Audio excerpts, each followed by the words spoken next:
Assalamualaikum warahmatullahi wabarakatuh, sahabat semuanya. Saat ini kita lagi berada di pasar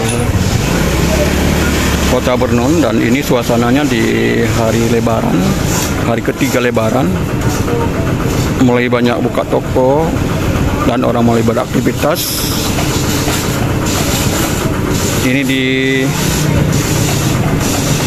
pusat pertokoan yang menjual aneka kebutuhan rumah tangga, sayuran-sayuran dan segala kebutuhan rumah tangga lainnya.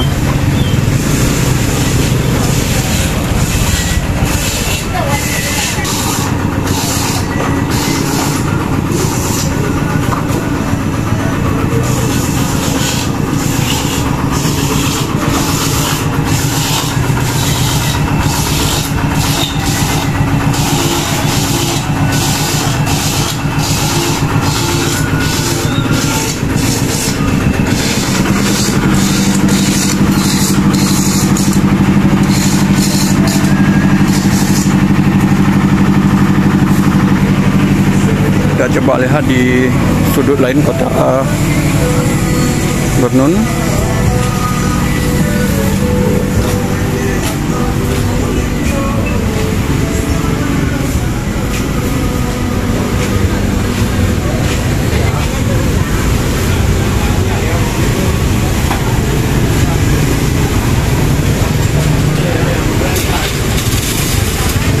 Inilah suasana pasar Kota Bernun hari ketiga Lebaran.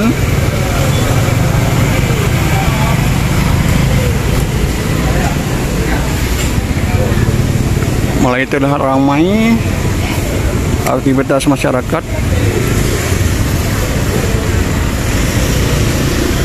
untuk berbelanja segala kebutuhan rumah tangga.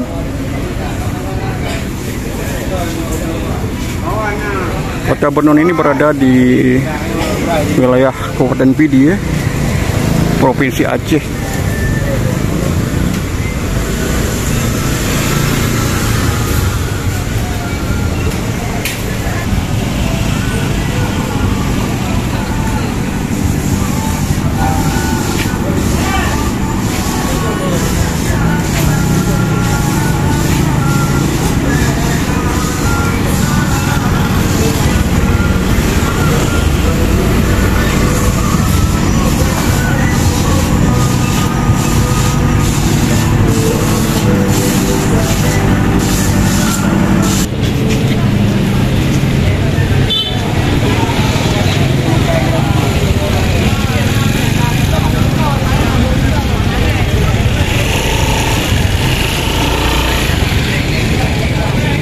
Habis cok belum nih kan?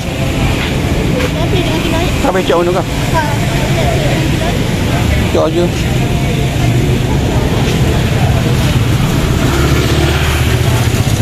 Mau demo nanti deploy pak?